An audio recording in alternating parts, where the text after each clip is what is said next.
Hey, this is Vinny. I just wanted to inform you that your comments may or may not be shown on screen tonight.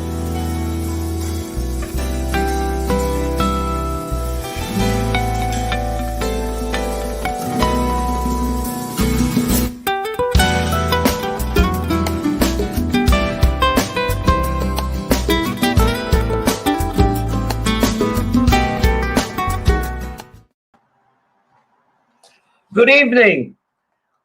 I want to thank people that are watching, and I want to say one thing. It's Mother's Day coming up Sunday, and I want to wish a happy Mother's Day to all you mothers out there, because without the mothers, we wouldn't have anybody, okay? Fathers, but mothers are very, very important. Okay, now we're going to talk about Joe Biden tonight. I mean, he's the president of the United States.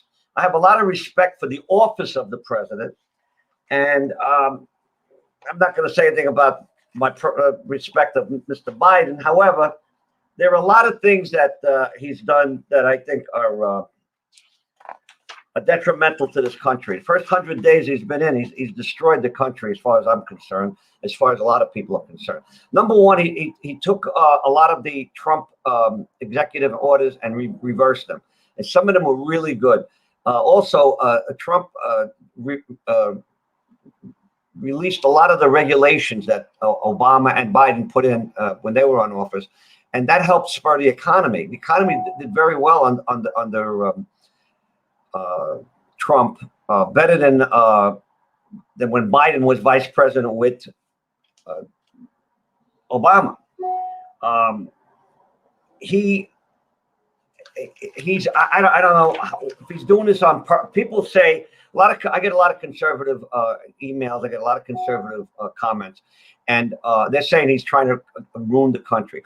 I think that he is in the control of a puppeteer, and he's a puppet, and they're telling him what to do. Who could it be? Could it be Soros? Could it be Obama? I don't know. But I'll give you an example. He's a hypocrite about the border crisis. We have a very serious crisis. People, last month was 170,000 illegal aliens were taken into custody. Normally, maybe in tens of thousands. Now, what about the ones that they got away? Now, by his surge of bringing people in, it's a nightmare for law enforcement. They're catching a lot of pedophiles. They catch a lot of child molesters.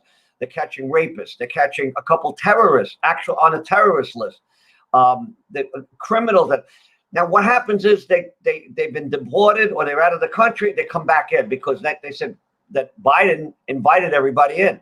Now Biden did that during his campaign for the presidency, which then is a joke by itself. But he invited these people, and now he's claiming that it's not a crisis. It is a crisis. You have young people put in tents in confined areas. They're not being. Some of them aren't being tested for COVID-19. Some of them are being released into the country in violation of their own mandates for COVID. And Kamala Harris is the vice president. Normally, vice presidents don't do much, so they get the assignments from the president. Say, well, do this. Like Pence did something with the COVID virus. So Kamala was supposed to do something with the border. She never showed up at the border. Neither has Biden. I think that they're afraid to show up because they have nothing to say good when they get there. And what are they going to say? Oh, this is terrible. They don't want to say that. They're in denial. Now, also, Biden lied the other day. He said that he had nothing to do with the raid on Giuliani. Let me tell you something. The president of the United States, according to Anthony Scalia, the former Supreme Court judge, that a president in the executive office has a duty to review and look at the Department of Justice, what they're doing. So either he's not doing his job or he's lying. Okay. Now, another thing, we have this thing about racism now. Biden is a racist. Look at this. Look at this. The real racist is a Democrat. If my opponent wins, they're going to put you all in chains. He said that. unless we do something about, my children are going to grow up in a jungle. This is in the 1980s. He did this. If you have a problem figuring out whether you're for me or Trump, then you ain't black. That was recent. Poor kids are just as bright and just as talented as white kids. That's a racist statement. If Trump would have said something like that, oh my God. I mean, you got the first mainstream African American who's articulate, bright, and clean. That is a racist remark. You cannot go into 7-Eleven or Dunkin' Donuts unless you have somebody with an Indian accent. Now, how can he get elected if he? Hi, Danny. How can he get elected if he makes the media, the mainstream media, has covered up for him? They've admitted it. The director from CNN on a hidden microphone or whatever, open mic, he just said the same thing. The New York Times even made a comment that they skewed things against Trump for Biden, and it's obvious. The things that happened with his son, his involvement with Ukraine, getting the prosecutor who's from Burisma, which is hi, Frankie, who is prosecuting the corruption in that, which his son was involved, and he got that squashed, and he admitted it on tape. He said that I wouldn't have given them $1 billion if they didn't fire the prosecutor. Now, at that time, or around that time, they were claiming that Trump was involved with the Russian collusion, which was never proven after spending $40 million with Mueller. And of course, Biden was behind all this. He's behind all this with Obama. The other thing is that I'm crazy about Biden wants to send money to the Guatemala, Honduras. What that is a reverse extortion. You're paying them off not to come here. That's how bad it got, that he has to spend money. Now, Kamala Harris claimed that she wasn't going to the border, even though Biden told her to. They don't listen to Biden. She's going to be president one of these days, very shortly, because Biden is I hate to use the word, but he's got dementia. There's no two ways about it. Just listen to his speeches, and when he speaks, he can't even put two sentences together. It's a shame. It's really a shame. He goes to meetings. He brings his wife. His wife talks for him. This is not the way to have a country run by someone. I have a couple good guests on I got some steady guests. I got Courtney Turner and I got Ed Ciani. Joe Croce is out of town, but he couldn't be on the show. And I was supposed to have a socialist on the show, but he begged out the last minute. I guess he didn't want to deal with us. I don't know. But I mean, we're not confrontational with but we had an anarchist last week, and the anarchist was okay, but he wasn't, I don't know. It was kind of boring, to be honest with you. Nice guy, good guy, but Now, Mike Mariscano says Harris might be impeached. That's new to me. I mean, I'd like to see her get impeached, but how can she get impeached when the Democratic Congress is mostly Democratic? They're not going to vote for impeachment on her. We have to wait maybe for other things to happen. Okay, let's bring on, let's see, who wants to go on first? Ed? Bring me on. Hey, how's it going? You should bring Courtney on with me because there's no sense in keeping us up. Okay. Oh. Hey, Courtney, how are you? She's the one that keeps us all straight and level, so we need her. Right. You know, I want to say one thing. I have to laugh at when we use Biden's terms from what he said for the last 100 years. He's got so much new stuff that we should be dealing with that we don't need to keep bringing up, oh, he said this in the 80s, that in the 70s, because believe me, they do it with everybody. Whether it's Trump, they kept bringing up his grab him by the you-know-what. They brought up all the other stuff. And when you nitpick on that instead of what's going on, it just takes away from all this stuff that we should be concentrating on. Like the way he's reversing everything just for the sake of reversing it. I don't... Yeah, bailing out criminals, and it's just we need to deal with this. I don't think Biden is destroying the country. I think he has a lot of help. And I think it's more Congress than anything else, because in the end, he can't do anything without them. That's the way the Constitution is set up. So everything that's happening are things that Pelosi and Schumer and all these people had been setting in motion since the day Trump was elected. And now they're just all running wild. And neither one of them give a crap, because they're all old and going to die soon anyway. So what consequences do they have? And I've always said this from day one: there's nothing more dangerous than a person that has nothing to lose. Yeah, that's true. I think the biggest danger that we need to be aware of is that most countries have been taken over through socialism. Socialism is a Trojan horse for communism. And most of the policies that they're putting through right now are socialistic policies. And it's not just the policies themselves, but it's the culture. Biden literally said that he wants equity to be at the forefront of every policy. That's antithetical to everything this country stands for. Equity is not equality of opportunity. It's not equal opportunity. It is the attempt to create an equal outcome.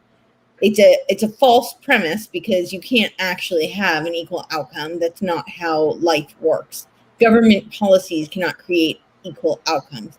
But the fact that they are trying to, and they're ramming through all of these equity policies, is really scary. And I think it's really destructive. You're right. And the trick is, the way they're doing it is they're phrasing it in a real weird way so that people can swallow it. Yep. The trick to this thing, to everything, is you give everybody an equal footing to start and let them go to where they need to go. So the end result is going to be different. But if you give everybody the same place to start from, the same tools, the same teaching, the same everything, and then let them get to the end on their own, that's fine.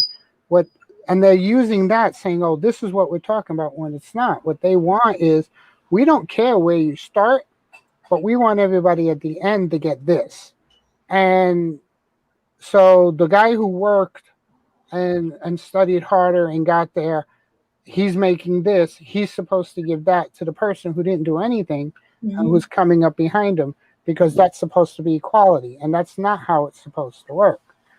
No. Equality is very important, but equality comes with, I'll give you the same things that you need. Equality is about meritocracy. So it's opening the opportunities for people who deserve to have the opportunities. That's what equality is. It's equal opportunity. It's not about leveling the playing field so that everybody gets a trophy. That's not what equality is. Right, but there's one small thing with that.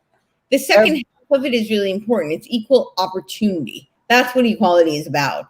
The opportunity is the operative word.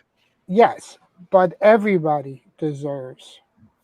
There's not, oh, well, everybody who deserves it should get it. No, everybody deserves it.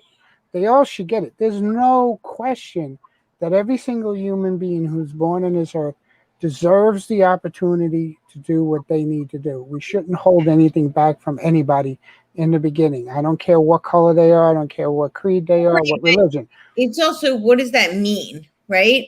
I think that people conflate what that actually means. It doesn't mean that you don't give false advantages to certain people. And that's what they're trying to do with this equity. Right, but that's at the end, not at the beginning.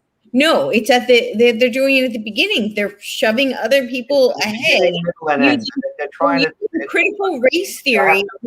Courtney, it's terrible what they're doing. Matter of fact, they don't want. For example, I don't want to go off the topic, but this is a topic. In some of the schools now, where they have the advanced school. Where you have to take an examination, they want to do away with that, because the majority of the people that are getting into the good schools are Asian, white, Hispanic, and then black. So what they want to do is they want to level the playing field, equity. They're saying, okay, They don't have to take. So how can you put somebody who has no good grades in with a class that they're advanced? They're gonna be at a disadvantage. Claiming that there's Asian hate, that's the new wokeism that they're trying to teach people. The real Asian hate crime is the fact that they're discriminating against Asians who deserve admission based on their scores. And they're using arguments like, oh, personality. How they determine their personality off of a piece of paper is a little strange to me. But that's the excuse that a lot of them are using. They have been doing that forever. A good analogy would be, let's do that on the NBA. Let's have people get on a basketball team without having to attain that goal of being a superstar. Just let anybody go on to they can't do that. That's the hypocrisy of it. So yeah, I'd like to see it though. A guy like me, a short person who has no basketball skills, I want to be on the team, and they have to put me on the team because of equity. That's bullshit. They want to destroy meritocracy. What has made this country so great is that it is a meritocracy. We have a socioeconomic mobility because of meritocracy. You take away meritocracy and you no longer have socioeconomic mobility. They're trying to ram critical race theory into everything. And they're putting it into government policies, government agencies. They're putting it everywhere. So here's a question I was thinking about the other day, which I had to laugh. When we say they, right? Like they decided that we can no longer listen to Baby It's Cold Outside because it's racist, but they don't say anything about WAP. WAP. Cardi B, WAP.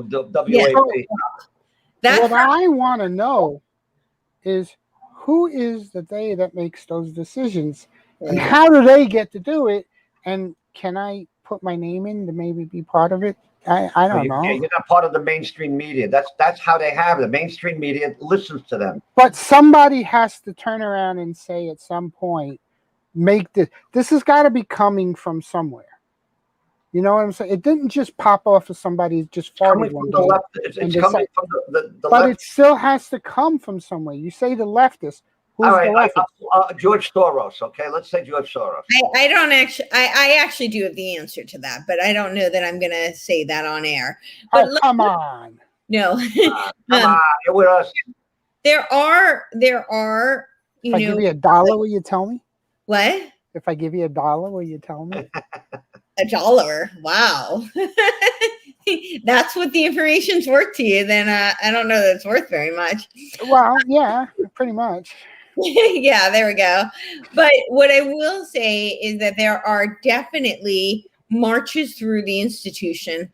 There absolutely are, and they're attempting to brainwash and to and it is through leftist ideology that they do this. They're trying to radicalize the culture, and that's where this stems from. And they've gone through all the pillars of society. They go through the religious institutions. We see what they've done to the family. They see what they've done to the academic institution. We see what's happening in the media and in entertainment. And this has been occurring for a very long time. This, I would say, well over 100 years in this country. Well, no, it actually, it's been a long time. You're right. But it's well over 100 years in this country, and it's actually over 200 years in the Western civilization. It became at the forefront maybe 10 years ago. Well, now it's a little longer. With colleges, it started in there when they started with the Indians and the Redskins and the fighting. This has been going on. But what I'm saying is these people that were doing this, that we kind of, our old generation kind of said, it's only a bunch of kids in colleges. They're the ones now who are teaching the colleges. They're the ones now that are in office. They're the ones who are running. So they're bringing that ideology with them, and now they're ramming it down our throats. Yes. We should have cut it off at the roots. Well, we should have cut it off a very, very long time ago. I mean, this really has been going on. The Institute for Social Research set up shop in Columbia University in 1921. So, this has been going on for a very, very long time. And the problem is it went the wrong way because McCarthyism was what started the anti. That went so bad that it made people who were conservative even lean towards liberals because of the way the McCarthyism was just attacking everybody. And no, I disagree. It was not because McCarthy was attacking everyone. It is because the powers that be wanted to do everything to shut him down. And so this is what they do. They come back they manipulate language. And they manipulate language so that they appeal to the compassion of people in order to fight against the opposition that they don't want to see. And in that case, the opposition they didn't want to see was they didn't want to see any pushback against the communistic takeover that was starting to occur. And that was very much what was happening. Prior to that, even Hollywood was very conservative. Even their messaging was much more conservative. It was during that time where communism was starting to creep in, and communism never creeps in as a communistic takeover. What it creeps in is under socialism, and it does this not just through. A lot of people think about the struggle between the proletariat and the bourgeoisie, and they think of it as an economic struggle. But the truth of the matter is, where it really resides is in the culture. It's a cultural battle. And so they come in through these pillars of society, they march through the institution, and they erode, they chip away at the culture. And Hollywood is one of the largest promulgators of culture. And that's why they were fighting so hard against it. But you don't need to look back then to see what's happening. Look now and just look at how language has been manipulated through all these years. Look at the HR 1 bill that they're trying to pass. Look at how they're calling it the We the People bill. It is the complete antithesis of anything that is we the people. They're trying to federalize what is supposed to be a decentralized empowerment for the states to vote on. We need to change it from we the people to they the people or I the people, because it's not about we the people. Right, but that I couldn't agree with you more. But it's like when the communists say the People's Republic of Vietnam or the People's Republic of whatever communist country they have, they're doing the same thing here. They're trying to, and we're letting them because people are worried. When you say we're letting them, what do you mean? Like we're not rising up, or we're not? Right, exactly. Nobody is. That's why we have these podcasts to talk about it. Yeah, there are so many conservative podcasts.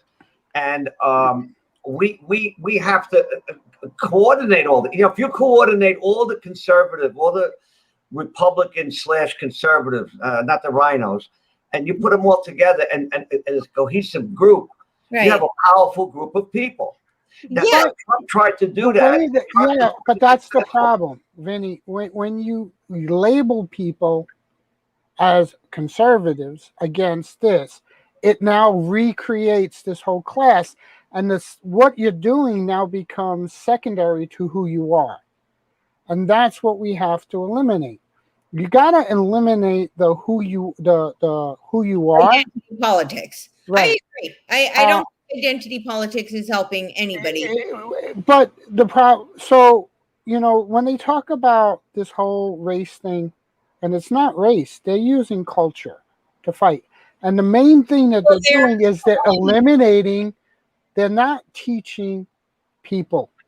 They're eliminating education. And an uneducated person becomes a follower with everybody else. Well, they're easier to control. So, make a distinction with the critical race theory. What they do is it's the old cliche, traditional Hegelian dialectic. They're just replacing the same dynamic of oppressed oppressor, except that they recognize, as I was talking about earlier, they recognize that we have socioeconomic mobility in this country. So they can't play the class card in terms of economics because that doesn't work here. People know that somebody who is who comes from nothing can grow up to be a multi-millionaire, possibly a billionaire. That is possible in this country. And the reverse is also true. Somebody who starts out very wealthy can lose Courtney, there are many people. I just want to finish this. So they replace it with what they call the race card because that's immutable. However, they've now tied it. This is where the intersectionality comes from. They've tied it to all the other intersectionalities, whether that be race, class, gender, so forth, so on. I mean, there's so many now. And they do that just so that they're all integrated. And now they can say they play this oppressed versus oppressor dynamic, and they say that you have no control over it because I have to agree with you. However, what you said was very true about how people can aspire to become millionaires, billionaires. But you notice that many of the billionaires, the people with a lot of money, Dorsey, Bezos, all these people with all this money, they are subscribing to this culture, this globalist culture. Why? Because they'll be on the top of the pyramid. You're absolutely right. On the bottom. That's what they want. So this is a really great point. I'm glad you brought this up. So what I was talking about before, how communism always comes through socialism, right? Yeah. That's what happens. So these people who are at the top of the socioeconomic strata are being controlled by a globalist agenda because they know that they will be controlling everybody else. And they're pushing a socialist agenda for the masses, but it's very much the opposite for them, right? They're not going to be... Do what I say, don't do what I do. Right? Yeah, they're not going to be standing on bread lines, are they? No. You know what? Now, speaking of bread lines, in Russia, in the 70s, 60s, 70s, and 80s, when the Communist Party was strongest, the haves had cars, they had houses on dashas on the Black Sea. Yep. They didn't have to wait online for toilet paper like the regular people. That's what these elitists going to be the same way. They are going to have money. They're going to have power, no matter what. No matter who's in power, they will have. But they prefer to have the socialist / communist agenda makes them more powerful. I don't see. I don't. I'm a capitalist. They're capitalists, but they have a globalist communist agenda. Look at China. China is communist, but they are extremely capitalist. They're making money. They're communist in their government structure and in their regulation policies and their control mechanism, but they're not communist in their wealth creation. They're globalist. I understand that when you're doing business in China, when you do business in China, you get one person that you're dealing with. The government gives you one individual liaison, and they take care of everything. As opposed to the United States, when you got to go through different departments and different regulations. Russia used to do that too. It's called a political officer. What? Russia did that too. It was called the political officer. Everybody had a political officer that was responsible, and they were the little guy that took notes and would go back to the Kremlin and let them know if you were doing wrong or right. But that's irrelevant. We don't care about them. We're worried about what's going on here. And here is the future depends on the past also. Yeah, well, we have a future without the past. But I think Russia and China is not the past, that's present. We have a listener that says, why don't we try to find a way to steal from the mega rich? And I think That's a good idea.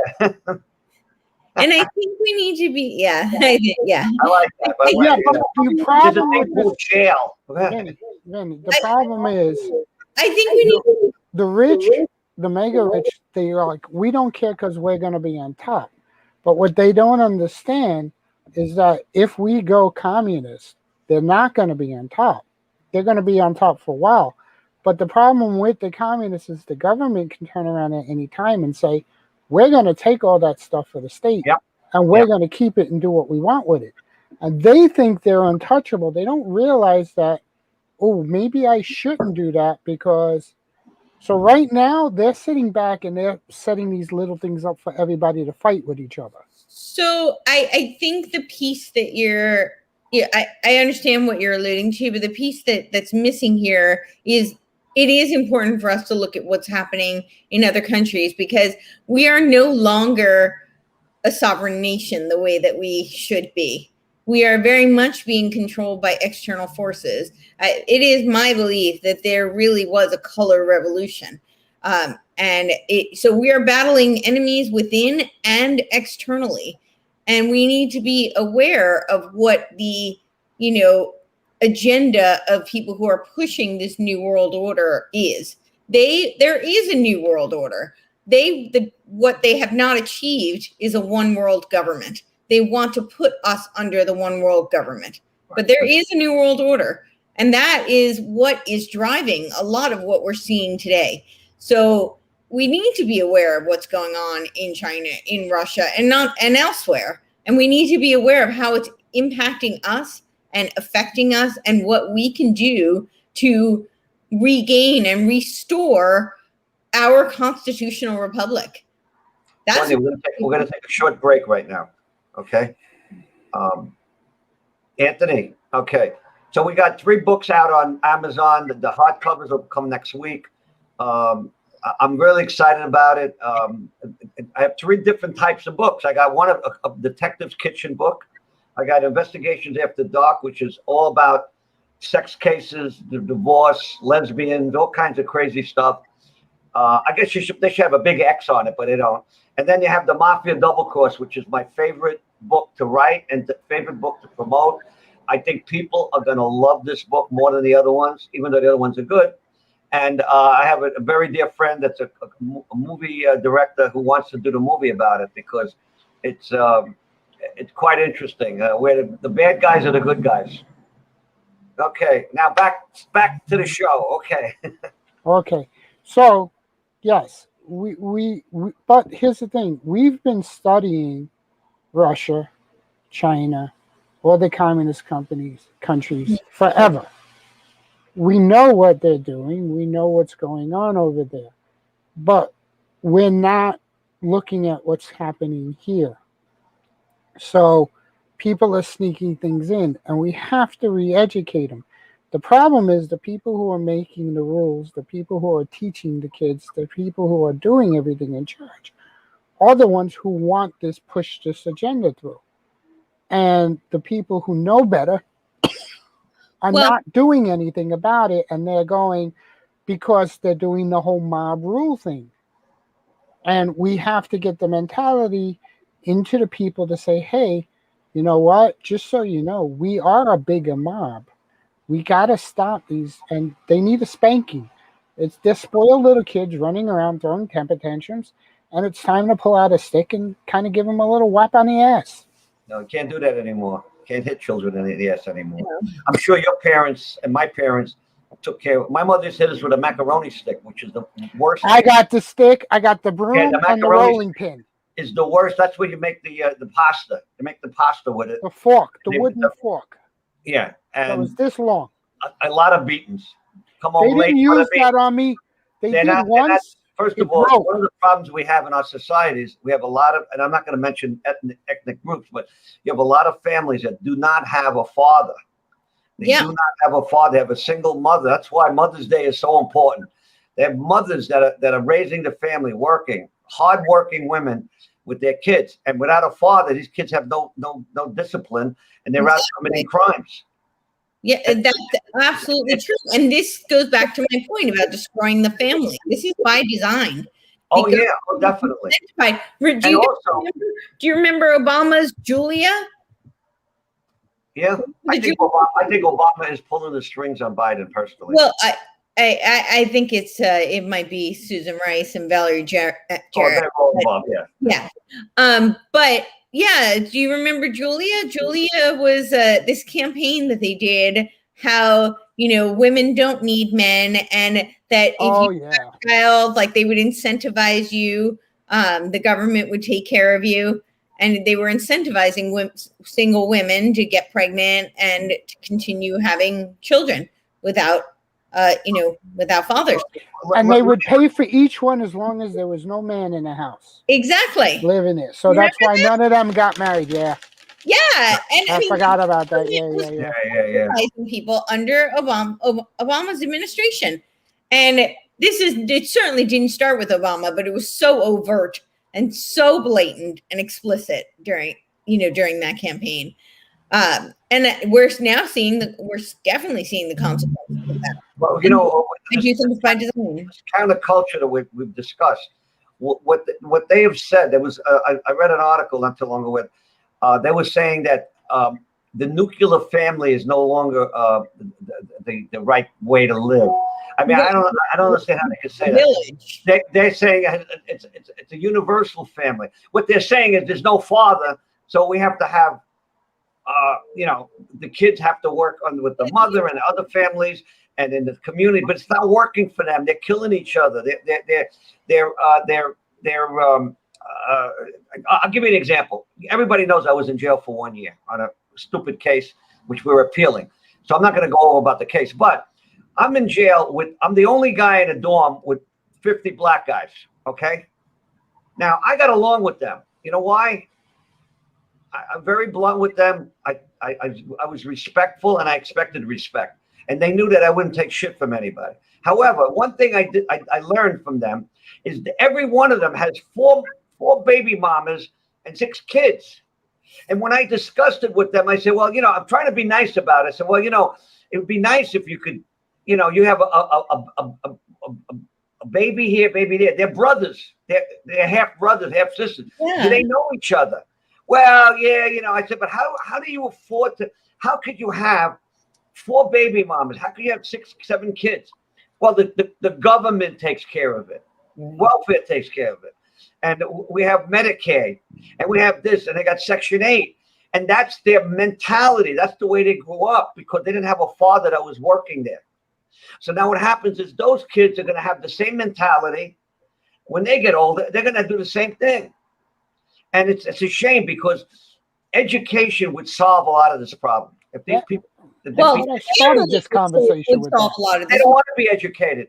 Let me give you an example. You got a black kid that's 14, even a white kid, but especially in the black neighborhood, black kid's 14, 15 years old. He knows that if he goes to work at McDonald's a few years ago, it'd be like $10 an hour, $8 an hour. Now it's 15. But he says, I can make more money steering people to the drug dealer. I can make $200, $300 a day by telling people, and what we used to call a chickie, where you're a lookout and you say, the cops there, and you have a radio. I've seen it because I've been on the street as an investigator. I have to investigate things like that, even privately, not when I work for the government, privately. And you see it every, and when there's a cop car rolls up, they're on the radio, 5050, whatever thing they're going to say. And it's the culture that they have. Look at the rioting, all these people. But how do they survive? Why is Vinny? But that's the problem. Why is the McDonald's or the drug dealer their only 2 choices? But the kids that go to school. No, you just said they said, well, I can either work at McDonald's or work for the drug dealer. You're telling me there is nothing in between? There is that a lot we can't help them with. It doesn't come to them. Well, maybe it's because we're not giving it to them. Well, they don't have a father to say to them, hey, don't deal with, don't. When I grew up in my father told me, don't hang out with those gangsters. I had a lot of gangsters in my neighborhood. You know that. Let me tell you. Don't hang out with them. You're going to get in trouble. And I listened to him. I still got in trouble, but not with them. I'm going to get in trouble for this. Okay. My mother and father got a divorce when I was 5 years old. I didn't grow up with a father. I didn't have a father. My father just passed away. I haven't talked to my father since I was 15 or 16 when he moved away. We had a little conversation once in a while, but other than that, it was years. So this not having a father, yes, on some hands I understand, but my mom, she wasn't around either. She was gone most of the time either, too. So, okay. Here's the thing, Ed. It comes up to what we had. We had community, we had people, and I had opportunities that I took and opportunities that I threw away. Right. The difference was I had a sense of right and wrong. because Yes, it was eventually put in. and you're in the minority, and it's great that you had an No, extended. I'm Italian. I'm in the minority.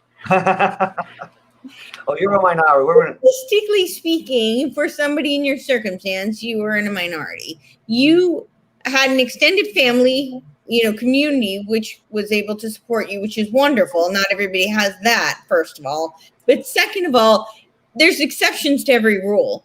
So certainly there are people like you who may not have grown up with a strong family unit and still had very strong morals and were able to find a community that could support that and help you to, find your way. But the reality is that most people who don't grow up with a strong family unit are not given values. Now, I know Vinny was saying that the problems, or I think you said it too, the problem is the education system. Now, there's lots of conversation that can be had about what's wrong with the education system, because there is plenty. But I actually think it starts with the family. The family is the strongest unit. The family is where the education should begin. The family is where the values should begin. Should. Yes, absolutely. Yes, absolutely. And that's But what we should be reinforced. right, but if the family is failing, they should be able to pick it up. Education is still what's important.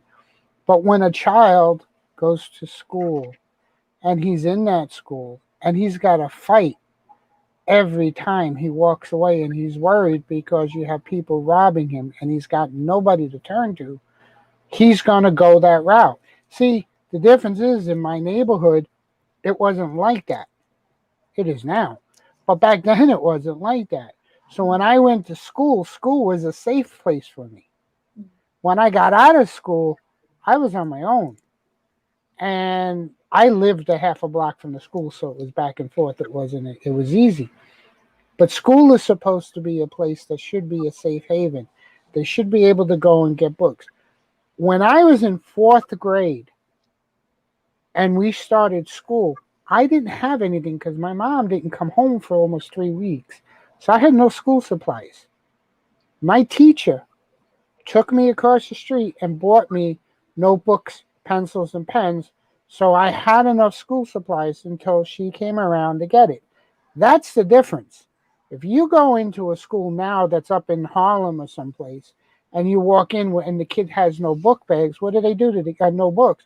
What do they do to the kid? They don't even have the textbooks to give it to them. So it's not just about the family. It goes back to what I said in the beginning. Giving these people an equal opportunity to start from and let them grow. Right. And I think a lot of that does come from the family, because a strong family unit will give them the moral foundation. And from there, tremendous things can happen. You give them you're right. I want that. I'm just gonna say one thing about this, and then I'm never gonna say another thing about it. But I want you to think about this. Do you know any stronger family foundation than a black child to his mother? They could be out on the street killing people, but when their mama or their auntie came out, these kids became. That's not the same thing as strong family. That's a strong family bond. That's strong family bond. And that's wonderful. That's great that they have a strong family bond. That's not what I'm talking about. I'm talking about setting values, about educating the children. I'm talking about building a solid foundation. Having a strong relationship and being close and loyal and having love there, that's great. And that's where the values come from. Undermine that. That's where you bound and you get those values of good and bad from. But what happens is when they walk out the door, and there's no other opportunities for them. I don't agree, because I know you can't. You're white privilege. Here's the thing, because if you come from a strong foundation, your parents are going to set boundaries around where you can and can't walk out the door, what your ground rules are, what environments you're permitted to go into and not go into. Yeah, but when your environment is completely everything there is no other option. That is the environment. The minute you walk out the door to go to the store, you're in the middle of that environment. How do you protect your kids from that. You can't. You can try to instill it, but when you're a working mother with 5 kids and you got to support 5 kids and you're out there busting your ass trying to make a living, and these kids have to fend for themselves, no matter how much you try, there's only so much you can instill a person. Ed, do you know what they do? They join gangs. That's the other family that they have. Matter of fact, Nancy Pelosi and Chuck Schumer was talking about MS-13 as a as people join them as a family. They have no concept of what these people do. How many people they murdered in Long Island? What the crime that they commit? Oh, but for their agenda, for what they want to say, for their socialist agenda, they want to say that these kids, they're just young kids. They need a group. Meanwhile, they're killers. And by the way, they're sneaking back into the country through the border that Biden left open. And what he's done, I want to tell you something. I really feel this, and we might get in trouble with Facebook, but what Biden and Kamala Harris are doing in the border, they should be impeached just for that alone. That is total incompetency. And I think impeachment also is high crimes and misdemeanors. I think when you let people come in and these kids are dying, do you know that they're throwing kids over the wall? By the way, Biden also stopped building the wall. He stopped it. They're coming right over. They're actually coming over on the Rio Grande in rafts, like a ferry service. And the Border Patrol can't do anything because they're processing people. So if they let the people go, and these are mostly a lot of criminals, then you're going to let more. It's a never-ending battle. Yep. Now, I don't know if you realize this, but Arizona and Texas have been using their own National Guard and their own state troops and what have you, because they have to. And, I don't know about California, how they just let all these people coming into California. Not California. Not California. No, they got wide doors open. They're like, just overrun the country. Why there not? There are a few laws. I can't mention it. I don't remember, but I know that Biden actually kept that were Trump's, a few policies, because he found out that it was right. He walked back on a couple. Right. The one policy was the amount of people who can apply for, I forget what it changed from 77,000 that Trump had set up to now, like he said he wasn't going to raise it. Now he raised it to like 155,000. But that's for them to apply in their own countries and then come. These people are coming in, so we don't have time to even vet them. The problem is not the immigration. The problem is the vetting process. People are not getting vetted, so we don't know what's coming in. I have to laugh whenever I hear this because I heard today, I was listening to somebody, I forget who it was, one news. I don't like to promote other newses. And he said 177 illegal aliens were let into the country, which is 10 times more in the first 100 days than when Trump was president. And I started laughing because I said, well, if you have that number, why didn't you count them? If you can count them, then how'd they get in? How did you, when you're counting them, that's a good time to stop them, Oh, 1, 2, 3, 4. Yeah, go ahead. Oh, look at all these illegal aliens getting in. 6, 7, 8. Boy, wait till we get this. I mean, seriously, come on. Biden was told, I'm sure Biden was told to make that policy so that people could come into the country illegally. And the Democratic goal is to try to get these people to vote democratically. Yeah. What the Democrats want is they want a one-party government. They want one, just like the communists. They want that's why they're going crazy with this wokeness and all this other stuff. This is all going to bite them in it. For example, Coca-Cola lost a third of their business because of this woke shit. Okay, a Delta Air, some of these companies that are going in with this woke stuff. Woke is no joke, I tell you right now. But that's a good go one. Woke, go broke. Woke is no joke. Yeah. But what's happening is it's going to bite them in the ass because there are a lot of people that are not going to go for this, and they're going to lose that. They're going to lose that constituency. They're going to lose those. I'll give you an example. The momentum they have Twitter- is going to die soon. Twitter's against conservatives, right? Now, if you believe the numbers that Biden won by 80 million votes, which is absolutely ridiculous. The guy didn't even come out of his basement. They had to cheat. They knew that this virus was everything was going to be mail-in ballots. And with mail-in ballots, you have the best situation for cheating. The best. Now, all these states, Georgia and I think Iowa and a couple of other states, they're making the system more death-proof, is like a good word to use. And the socialists and the Democrats are, you're taking away no, you're not taking away their rights. You're giving them rights. You're giving them the right to vote legally. Yeah, and the problem is nobody actually reads these things. You know, these politicians and these people who have an agendas in the media, they put their narrative forward, but they haven't actually read the bill, and they assume that the people won't either. And that's a huge problem. They're claiming that these laws are, for instance, in Georgia, are more restrictive.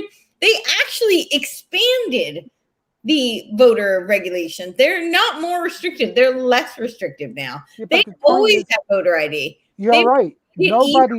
Nobody's going to read these bills because one single bill is 780 pages. Yes.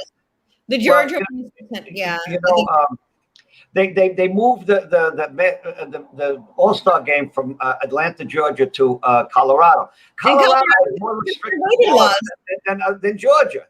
I mean, and then 100, in Georgia, Atlanta is predominantly black. Okay, I've been there a few times and did some business there, and a lot of the owners of the businesses are black. There's a shortfall of $100 million worth of business because of this moving out of. That's how stupid. And also, Delta Airlines made a big stink about it. Well, Delta Airlines gets $100 million in tax incentives from the state of Georgia. Guess what? They stopped that. So it's biting them in the air. Look at the NBA and NFL. They have lowest ratings on TV and attendance than ever before.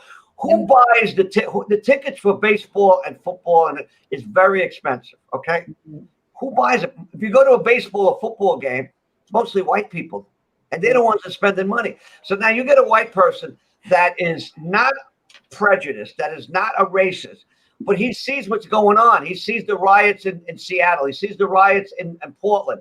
He sees burning of businesses. He says, "Wait a minute!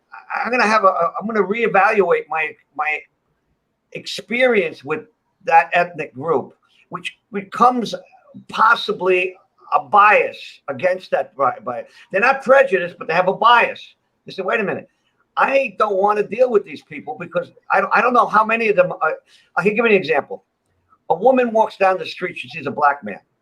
She takes a bag and she puts it under her arm. It's an immediate reaction. Now, I've heard this from black men.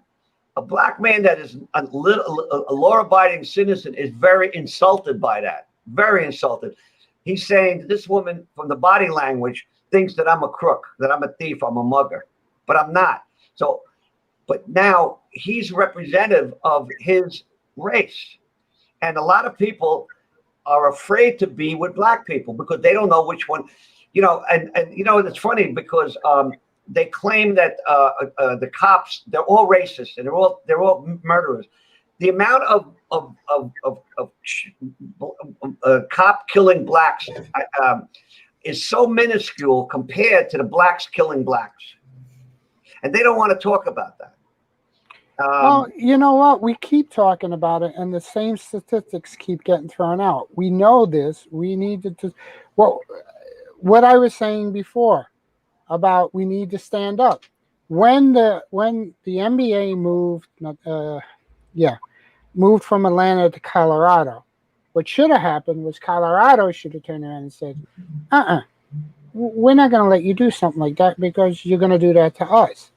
But when we allow that to happen, we condone it. It's the same thing like if you have a man and a woman who's married and a woman fools around with the guy and the guy leaves his wife for this other woman, she's got to know that he's going to do that to her.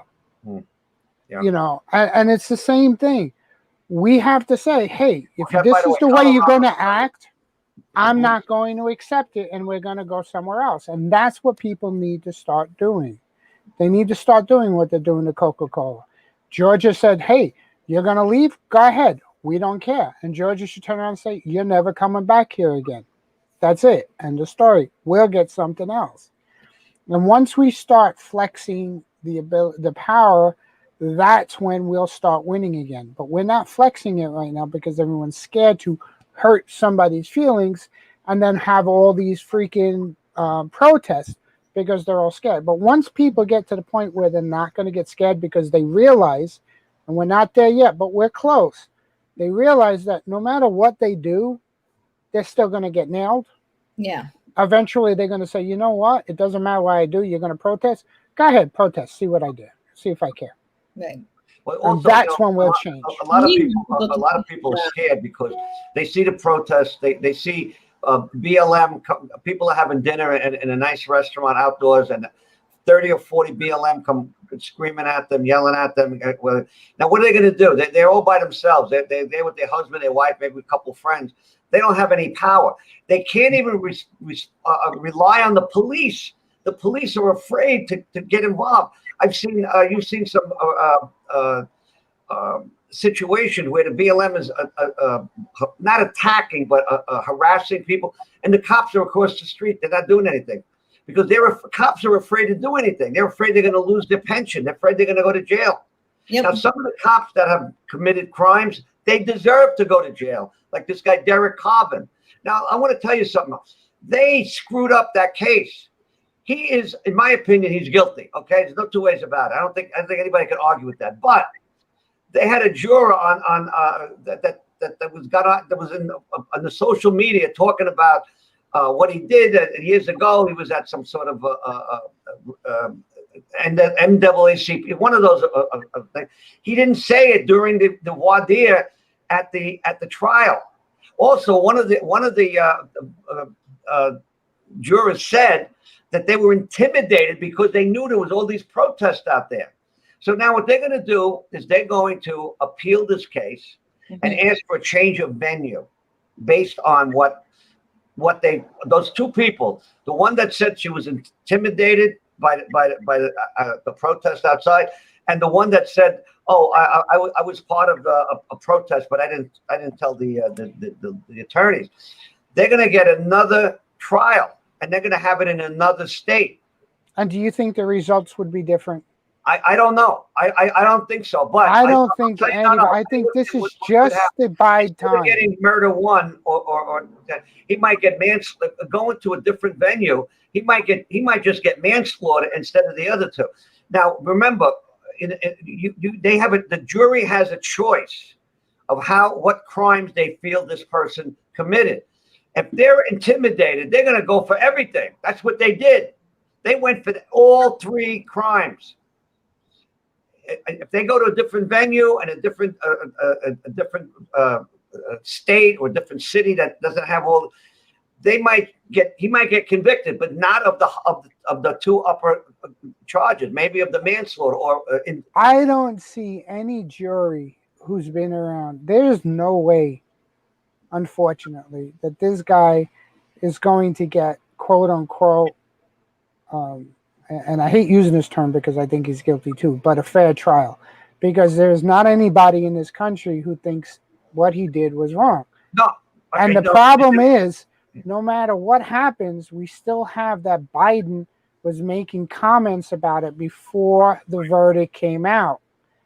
And so that's what listen, it's what the defense attorney's job is to do. Get his client off or as much space. They can drag this thing out. And eventually what will happen, even if he goes, I can guarantee you, they go to another state, they get another conviction, same thing. He's going to turn around, he's going to bring it up and say that my client cannot get a fair trial in this country, and we need to, and that's what's going to wind up happening. And it's going to drag this thing out. He'll never get sentenced. He'll never serve any time. Ed, let me interrupt you. The other thing in the criminal justice system is a lot of plea bargaining. If he goes to a different venue based on this, They might say to him, okay, why don't we make a deal? Plead guilty to the lesser of the, not the murder one, or murder two, really. It wasn't premeditated, so it's murder two. Or the, what was the second charge? Indifference, I can't remember. Or manslaughter. So maybe they'll give him the second one, which instead of 40 years in jail, he might only do 20. I mean, he's still going to go to jail. There's no, I don't think he should ever become innocent. What he did was horrendous. Okay.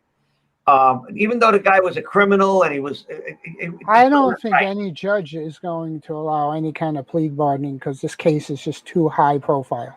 Oh, I agree. Yeah, I don't think they were going to allow it. They may try. They had a chance to try the plea bargaining before this trial. They throw it, so they're not going to give him another plea deal. They're going to say, because you're basing this whole thing about we need to redo the trial. There's no way they're going to let him make a plea deal. They're going to have to go trial. We're going overtime here. We're it's 8:01. I want to thank you guys. You guys I love being with you guys. You guys are bad. We miss Joe, but Joe will be back next week. And maybe we'll get a socialist next week. Maybe we'll get even a Democrat. Well, I'll even get a Democrat on the show. I thought I was playing the role of socialist very well. No. No, you failed. Again, I Anthony failed. is just director, the great guy. And as we say on Arthur Avenue in Little Italy, sempre noi, always with us. Okay. ciao. Thank you, everybody.